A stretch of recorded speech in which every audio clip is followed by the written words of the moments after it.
Since the beginning of recorded history, the human race has been at war. First with members of their own family, then their fellow countrymen, and finally nations at large. Yet perhaps the starting ground for all these conflicts lays somewhere deeper, within the very character of the human condition, in the dark, untouchable crevices of the human heart. It is said that the first iniquity of free will began even before the maiden pilgrimage from the embryo, preceding the very creation of the earth itself, in the forelife of souls in the heavenly realms. The dawn of warfare, some believe, was initiated by a fallen angel, whose trespass against God was pride. In ancient Babylonia, in an age so long ago that the exact millennium remains in question, the Tower of Babel began construction. It was to be the single greatest achievement of the human race. A tower so tall that its summit would reach the heavens, and by it prove to the world that their race was superior. It would be God's irony that it would never be finished.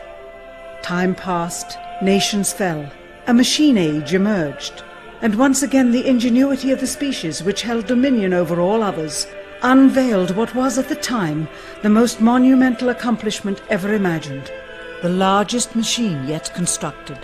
An automation so mammoth and so revered, even before its first demonstration, that its only befitting name was Titanic.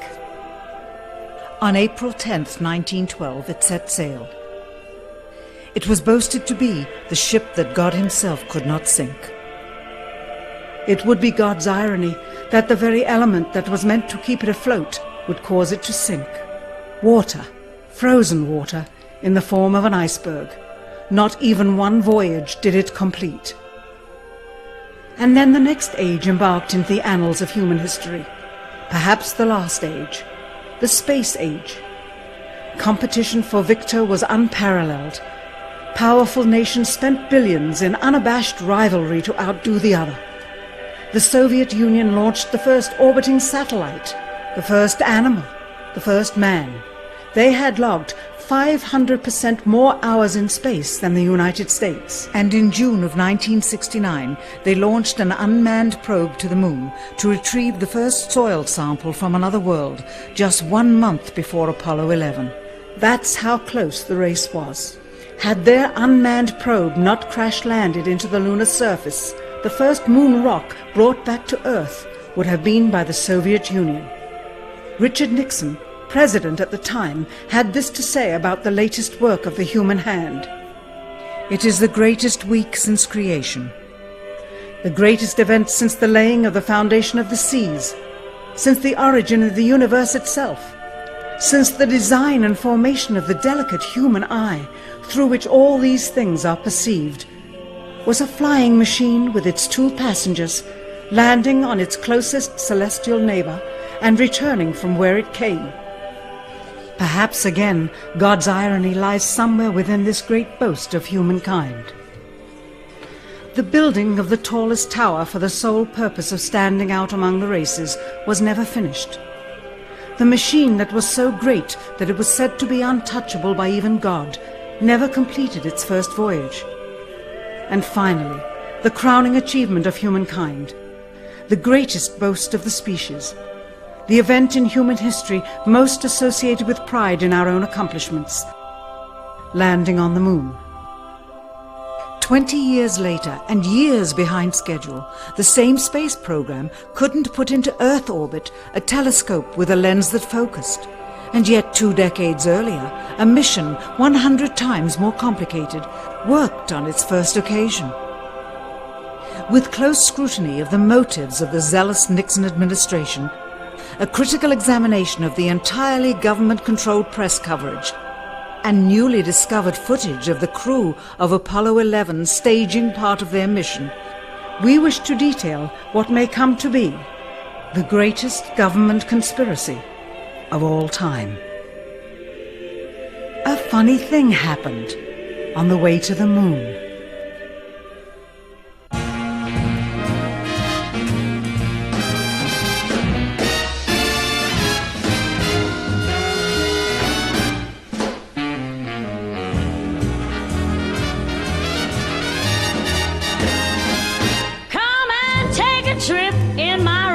ship. We'll have a lovely afternoon, kiss the world goodbye, and away we'll fly.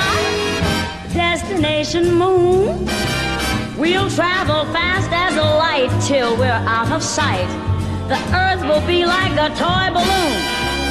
Oh, what a thrill you'll get riding on my jet. A destination moon. Oh, we'll go up, up, up, up. Straight to the moon we two. High in the starry blue. I'll be out of this world with you. So away we'll steal in my space mobile, a supersonic, a honeymoon. Leave your cares below, pull the switch, let's go. A destination moon.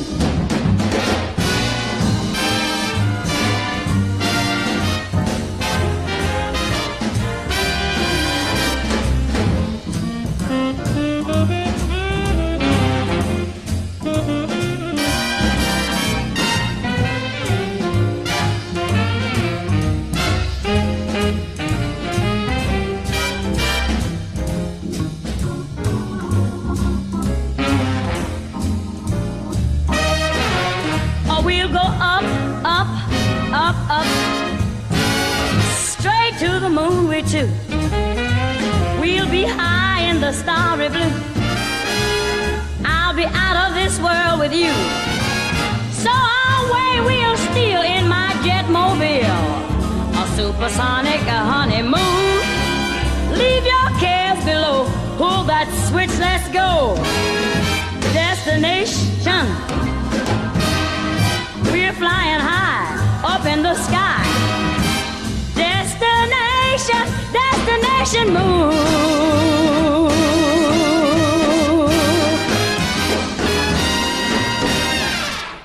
Dr. von Braun, how would you say we stand in relation to the Russians, and do you think we can ever catch up? I'm convinced that in the space field, the Russians are ahead of us, particularly in large weightlifting capability. And that at the moment, the problem is not so much to catch up, but first build up the working speed that they have already demonstrated. After we are running as fast as they do, there's still a considerable gap to close, and only the future will tell whether we'll manage to close that gap. We cannot and will not ever get into this race as we should, so long as all of our objectives are short-term objectives. We've got to have no finite end to our objectives. The end of our objectives should be as far as we can see at any given time. But right now, we need a 10 to 12-year program that has as its ultimate goal the manned domination of space. And if we don't, we're going to be in trouble. I believe that this nation should commit itself to achieving the goal before this decade is out of landing a man on the moon and returning him safely to the earth. We must assure our preeminence in the peaceful exploration of outer space, focusing on an expedition to the moon in this decade. T-minus 60 seconds and counting. We passed T-minus 60. 55 seconds and counting. Neil Armstrong reported back when he received the good wishes. Thank you very much. We know it will be a good flight. Good luck and Godspeed. 40 seconds away from the Apollo 11 liftoff. All the second stage tanks now pressurized. 35 seconds and counting. We are still go with Apollo 11. 30 seconds and counting. Astronauts report it feels good. T-minus 25 seconds. 20 seconds and counting. T-minus 15 seconds. Guidance is internal. 12, 11, 10, 9. Ignition sequence start. 6.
Unbeknownst to the citizenry, high above the Earth, beginning at an altitude of 1,000 miles and extending an additional 25,000 miles, lay lethal bands of radiation called the Van Allen radiation belts. Every space mission in history with humans on board, from both the United States and Soviet Union, from the first in 1961 to the present, has been well below this deadly radiation field. Mercury, Gemini, Soyuz, Skylab, the Space Shuttle, all maintained altitudes well below 1,000 miles. All except Apollo. The more experienced Soviets spent 100 hours in space for every 20 hours of the US. In order to survive the hour-and-a-half journey through this radiation field necessary to reach the moon and return, solid lead shielding between the astronauts and the exposure outside would be required. The mammoth Saturn V rocket used by Apollo was already 35 stories tall and weighed as much as a battleship. To add additional tonnage in the form of a lead barrier completely surrounding the crew members would have made it impossible for the vehicle to get off the ground. That is why the Soviets, though more advanced, only sent an unmanned probe to the moon. The Apollo spacecraft's narrowest shielding was less than 1/8 of an inch of light aluminum. In 1998, the Space Shuttle flew to an altitude of 350 miles, one of its highest altitudes ever, hundreds of miles below the beginning of a field of radiation that was so severe that the astronauts inside of their shielded spacecraft and inside of their shielded spacesuits saw flashes of light with their eyes shut that they described as shooting stars, due to radiation penetrating first the shuttle's shielding, then their spacesuit shielding, then their skulls, and finally the retinas of their closed eyes. As a result, CNN issued the following report noting NASA's unpredicted surprise. The radiation belt surrounding Earth may be more dangerous for spacewalking astronauts than previously believed. Scientists say the phenomena known as the Van Allen belts can spawn killer electrons when the Earth's magnetic field changes. These electrons that are being studied could have an important effect, not only on satellites, which has happened in the past, but could also affect the astronauts by creating large doses of radiation that could influence their health. The electrons can penetrate through various materials, including spacesuits, and can pass through, in fact, the walls of the space station, and can create high charges deep inside of these objects. President Kennedy, a man of political, not scientific background, set the irrevocable goal of landing a man on the moon by the end of the 1960s, just days after America's first astronaut had spent a mere 16 minutes in space, not even achieving a single orbit around the Earth. We choose to go to the moon in this decade and do the other things, not because they are easy, but because they are hard. We take an additional risk by making it in full view of the world. But as shown by the feat of astronaut Shepard, this very risk enhances our stature when we are successful. The technology necessary to launch the massive Saturn V rocket and an intercontinental ballistic missile is 95% similar. When the Soviet Union launched mankind's first satellite, Sputnik, in 1957, there was grave concern that they had mastered space ahead of the United States and might use this advantage to launch a first nuclear strike from an orbit high above North America. When they also put the first animal in space, then the first man in space, then achieved the first spacewalk, the first crew of 3, and the first ever of 2 simultaneously orbiting spacecrafts, Concern turned to fear and then horror as America watched their communist enemy achieve all these firsts with no hope in sight of ever catching up. President, a member of Congress said today that he was tired of seeing the United States second to Russia in the space field. I suppose he speaks for a lot of others. What is the prospect that we will catch up with Russia and perhaps surpass Russia in this field? However tired anybody may be, and no one is more tired than I am, it is a fact that it's going to take some time, and I think we have to recognize it. They secured these large boosters, which have led to their being first in Sputnik and led to their first putting their man in space. We are, I hope, going to be able to carry out our efforts with due regard to the problem of the life of the man involved this year. But we are behind. If it was impossible to better the Soviets in the space race, which was really a race of technological armaments, what could be done? How could America offset the threat of superior weaponry? Throughout the history of rivalry and war, astute generals of lesser armies than their counterparts have used deceit and misinformation as a method to achieve victory.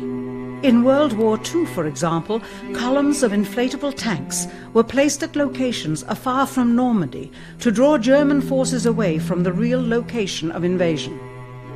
The Star Wars missile defense program rigged tests to make it seem more advanced than it really was. That's the conclusion of the General Accounting Office. The aim was to fool the Soviet Union about US military readiness during the Cold War.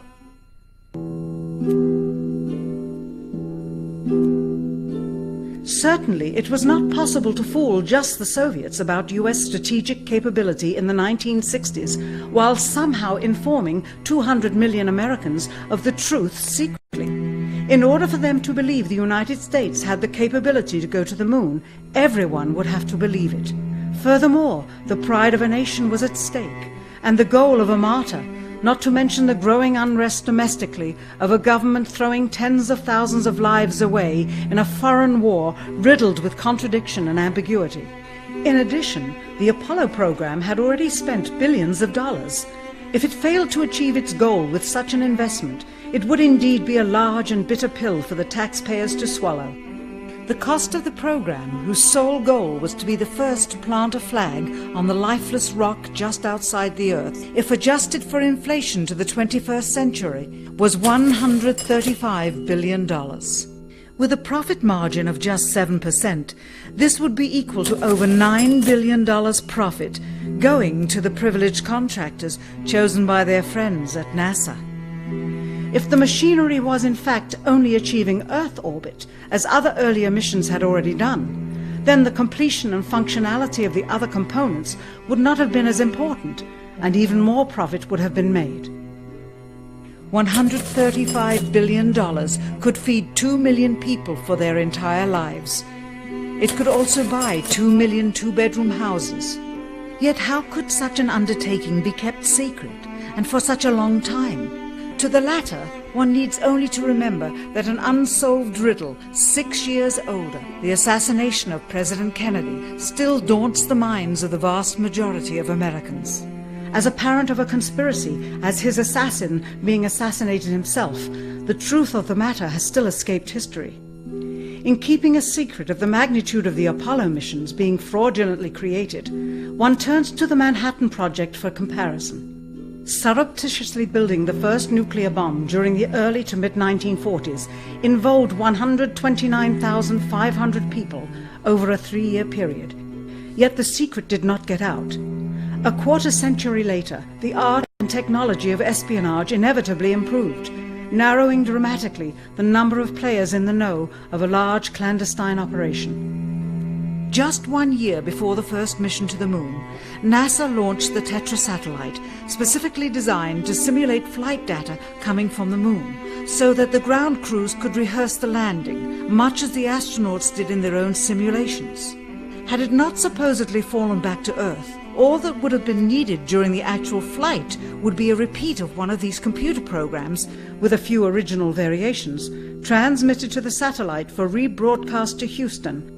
scores of computers and their deceived operators on the ground would then receive prearranged information, including the alleged location, altitude and fuel consumption of the spacecraft, as if it were descending to the moon's surface.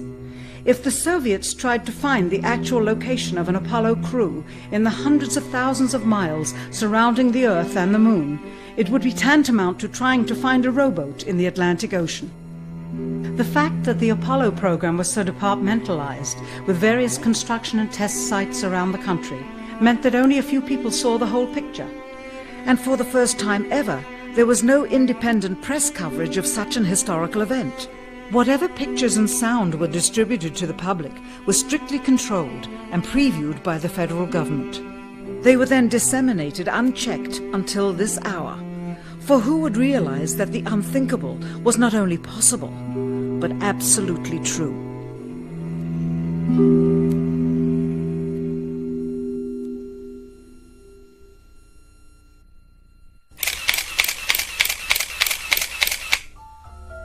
And what of the photographs? What do they tell us?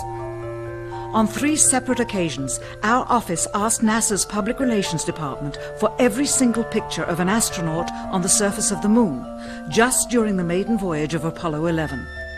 Many duplicates were sent. In all, fewer than 20 pictures were found, including first-hand investigation on site at the agency's vaulted archives. Quite surprising, considering the historical significance of the event. These very photographs are the same ones circulated year after year on anniversary commemorations. It is estimated that in just the first 60 minutes on the moon, motivated by the tenuous nature of the circumstances, many more exposures could have been expediently taken. Also surprising is the scarcity of photographs of the mission's chief pioneer, Neil Armstrong. The greatest achievement in human history, and of the man whose first step echoed around the world, dawning a new age of scientific enlightenment, there is only one full-body picture of him on the moon, besides this ghostly reflection. This one, taken by an automatic camera mounted on the side of the lunar module. Perhaps he feared liability, should the whole conundrum later become unraveled. Perhaps he has forgotten that he attested to the authenticity of the event with his signature on this plaque engraved by the federal government. In fact, in the more than 30 years since the event, aside from NASA's initial press conference and the occasional brief anniversary remarks where few questions were permitted, he has never given one on-camera interview to anyone, ever. From an analytical standpoint, photographic anomalies have to be sought out with an understanding of lighting and shadows. The most straightforward is simple. When objects are lit solely by the sun, as all the scenes on the moon were said to be, after all, lighting equipment was not only impractical, it was unnecessary in bright sunlight, then all shadows, regardless of the landscape, will run parallel with one another and never intersect, as shown by this example.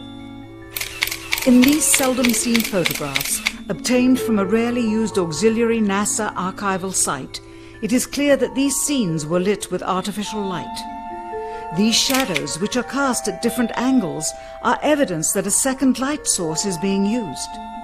In addition, the sun would not cause an isolated hotspot like this, only an artificial light would. Again, intersecting shadows and another hotspot.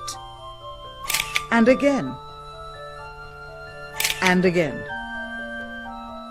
It is simply impossible for this picture to have been taken with sunlight on the moon. Here, the shadows are shown to be as black as pitch. And yet here, completely in a shadow, the astronaut is lit up like a Christmas tree. How can this be? Or this, on the shadow side of the lunar module. In this magnification of an Apollo photograph, a rock, very likely a papier-mâché prop because of the crease here, is categorized with the letter C. In later releases of the same picture, the letter is gone, probably airbrushed out. Here a crosshair, which was burned directly into the image from the film plate, and thus should always appear on top of the objects in the photograph, appears behind the object in this scene, clearly revealing a composite of two pictures into one. Someone apparently forgot to create a burn crater underneath the lunar module's 10,000-pound thrust engine, despite the fact that during ground tests there was a real concern for the vehicle falling into the hole the engine created as it descended. Here is a Norman Rockwell depiction drawn just 2 years earlier based on the latest specifications and scientific data. In these enlargements, it looks as though the lunar module was simply placed there. Not even one speck of moon dust on the landing pod. As a result, all subsequent flights had to have the same discrepancy, which was explained away by the effect of no atmosphere. And what about stars? On the moon, with no atmosphere, they must have been quite a sight to behold. Yet there is seldom any mention of them, if ever, by any of the astronauts on any of the missions. Undoubtedly, creating a mural with all the constellations properly placed in the sky would have been virtually impossible to create accurately, much less realistically. A competent amateur astronomer would have been able to call attention to the slightest error in measurement. The answer? Not to talk about the stars. Ever. In their post-flight press conference, it was the only question to which Neil Armstrong responded with an absence of memory. When you looked up at the sky, could you actually see the stars and the solar corona in spite of the glare? We were never able to see stars from the lunar surface or on the daylight side of the moon by eye without looking through the optics. I don't recall during the period of time that we were photographing the solar corona what stars we could see. I don't remember seeing any. Years later, though, Michael Collins would remember seeing the elusive stars and wrote about them in Expeditions to the Moon. It seems his memory improved the older he got. Why don't stars appear in any of the photographs?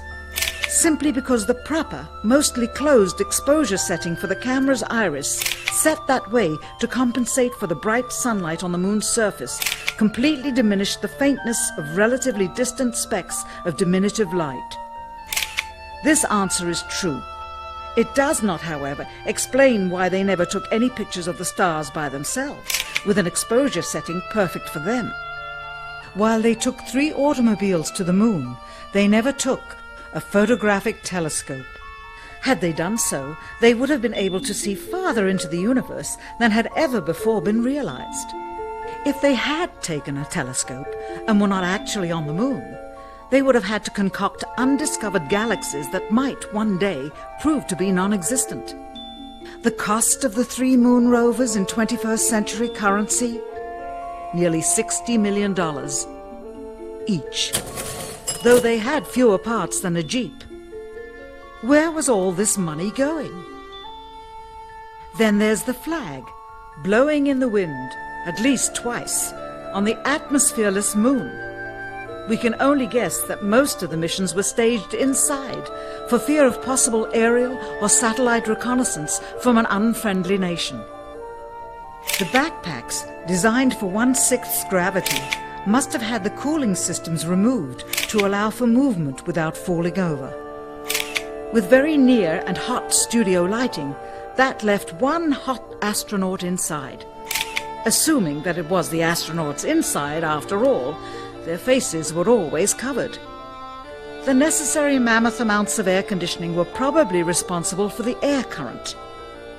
Here the editor cuts to a still shot of the flag, just as the effect becomes noticeable. Here it is unchecked. This rare clip, attained decades ago, was never re-released with the inevitable increase in experience and scrutiny.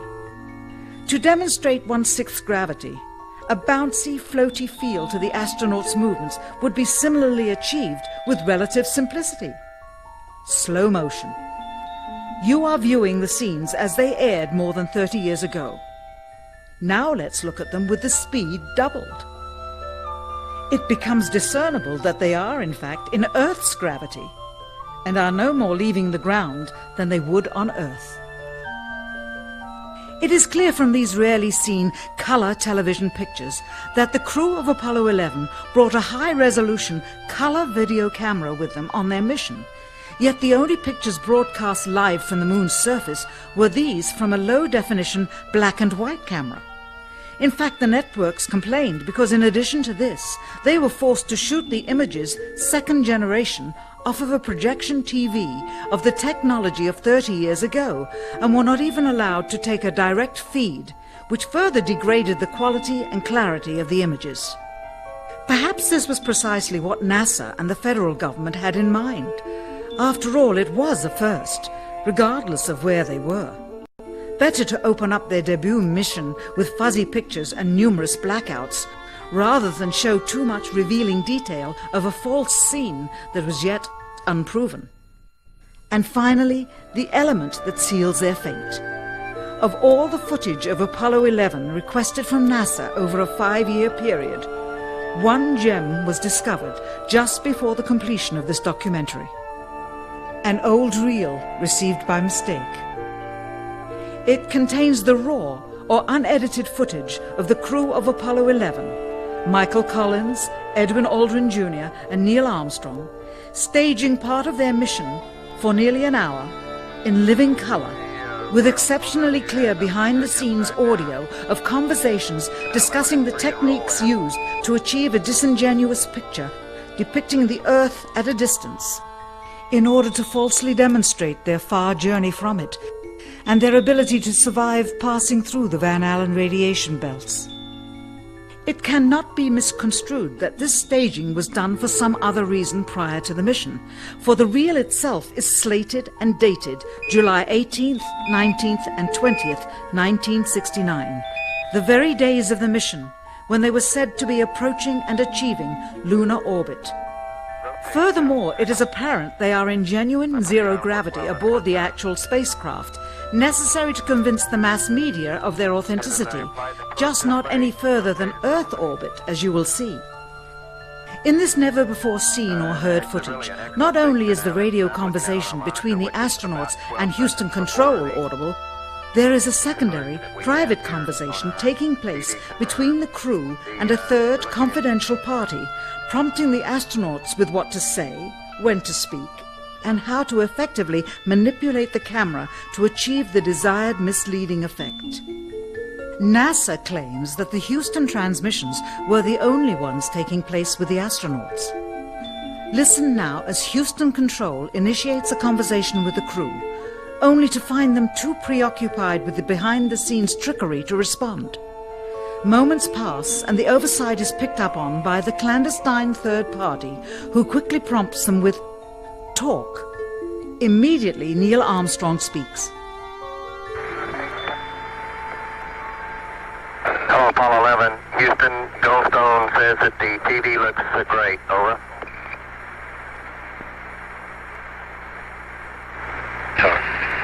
Okay, Roger. We're coming in on Earth. Again, the illusion they are attempting to create is the Earth at a distance to demonstrate their far journey from it and their ability to survive passing through the Van Allen radiation belts. Understand, too, that only about 20 seconds of this raw footage was ever broadcast to the public, and these conversations discussing their deception were believed to be private, until now.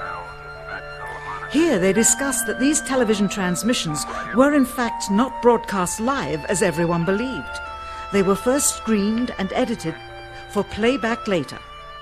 Roger, Neil. We just wanted a narrative such that we can, when we get to playback, we can sort of correlate what we were saying. Thank you very much.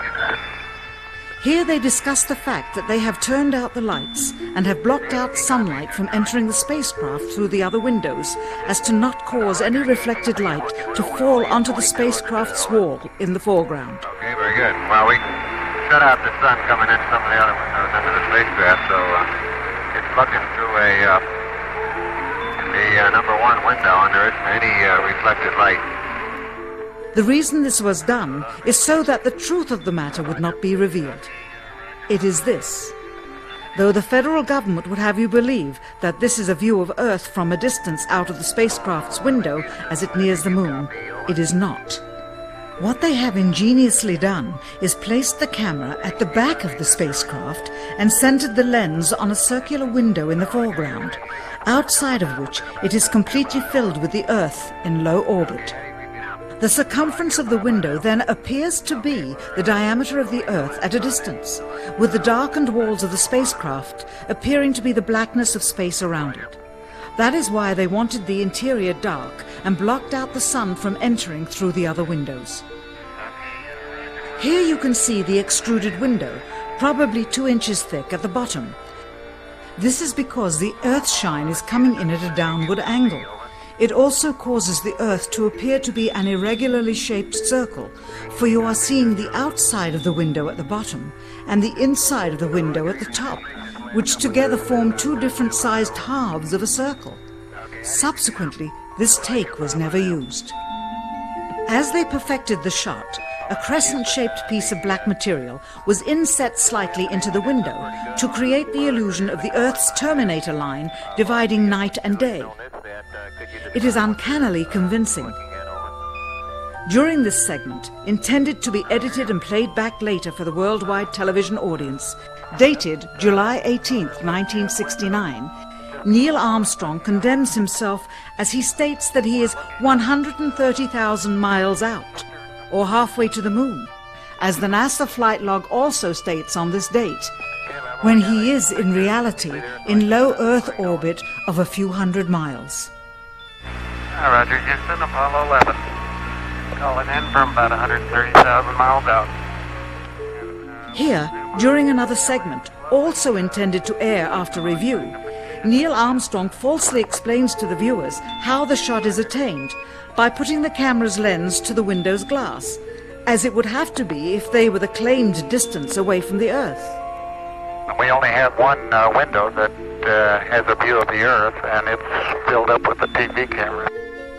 If the window was completely filled up with a TV camera, as he stated, then an astronaut's arm would not be able to get between the camera and the window, as it obviously does here in this outtake.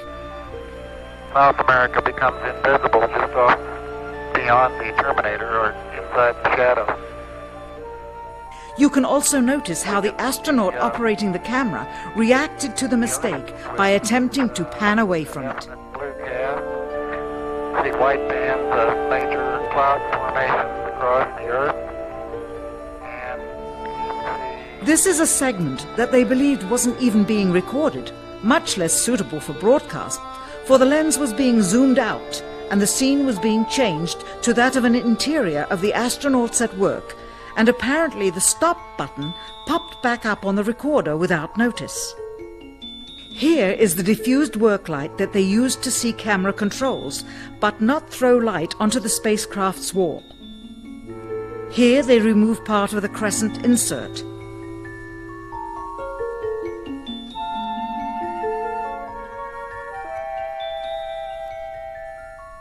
Finally, the iris is opened up and you can see the real location of the camera and the very bright and near Earth out the window.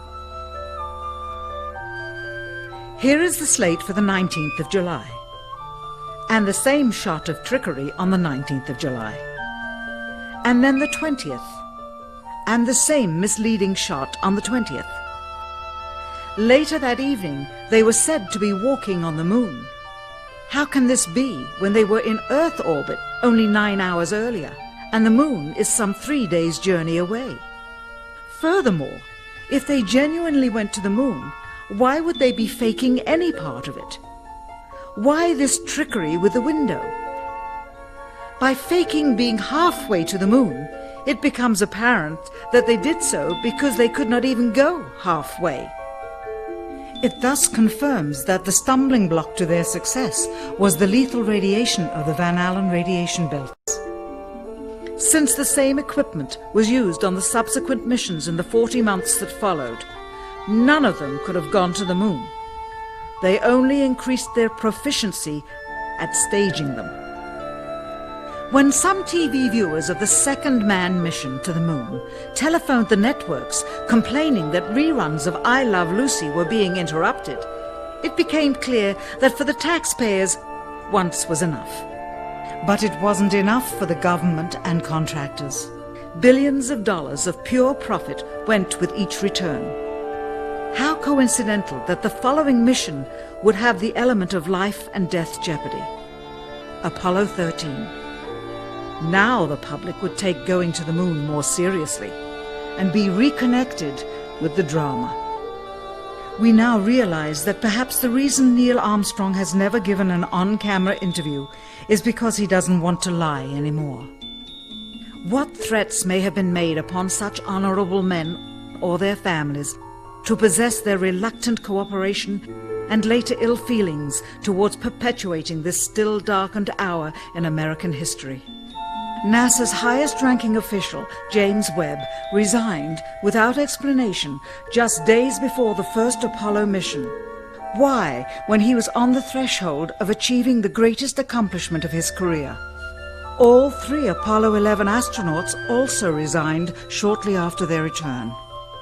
On the 25th anniversary of the event in 1994, Neil Armstrong made a rare public appearance and held back tears as he spoke these brief cryptic remarks before the next generation of taxpayers as they toured the White House.